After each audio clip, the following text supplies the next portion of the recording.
Today we're going to discuss the propaganda technique, use association.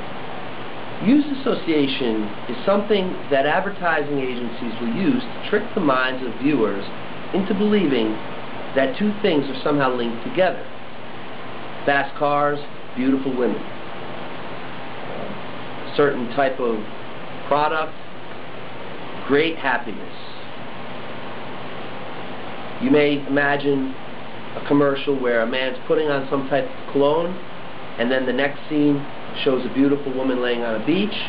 He strolls by her, she looks up and smiles at him, tricking the mind into believing that this certain cologne will attract a beautiful woman, such as in this particular advertisement. If you have any children nearby, you may want to pause this video at this point and shoo them out of the room. I'm going to read some quotes from a magazine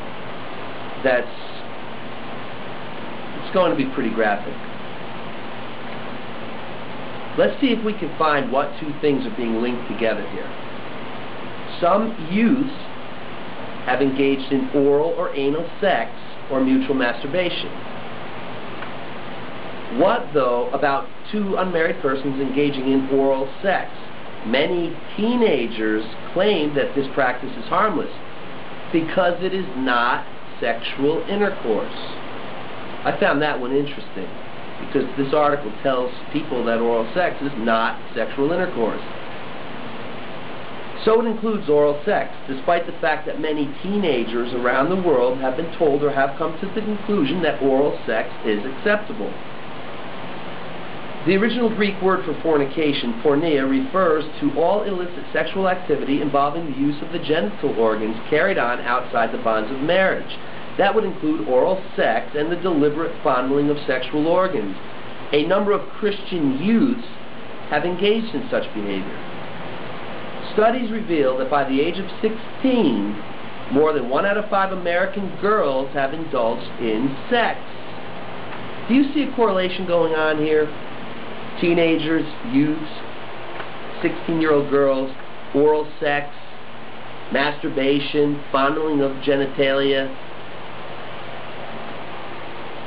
Isn't it true that there are adults engaging in these things, not only youths, and that there are adults that justify this behavior? Why target the youths in this magazine? By the way, all of these articles were taken from Watchtower magazines distributed by Jehovah's Witnesses earthwide. The first one was the 2008, December 15th, page 9. The second quote was October 15th, 2007, Watchtower, page 26. October 15th, page 27, 2007, Watchtower. October 15th, 2007, page 27, Watchtower magazine. September 1st, 1999, Watchtower magazine, and then April 1st, 1979, page 22. Oh, and the other one, the 99, September 1st, 99, was pages 12 and 13. Why would the Watchtower Society writers want to have their members correlate young people with deviant sex practices? Might that trigger the subconscious minds of the members to begin imagining the young ones that are present in these meetings, in these acts? By the way, there are very small children that hear these things being discussed in those kingdom halls. Some of them are toddlers. The Watchtower Society justifies this by pointing to the law of Moses given by God to the Israelites.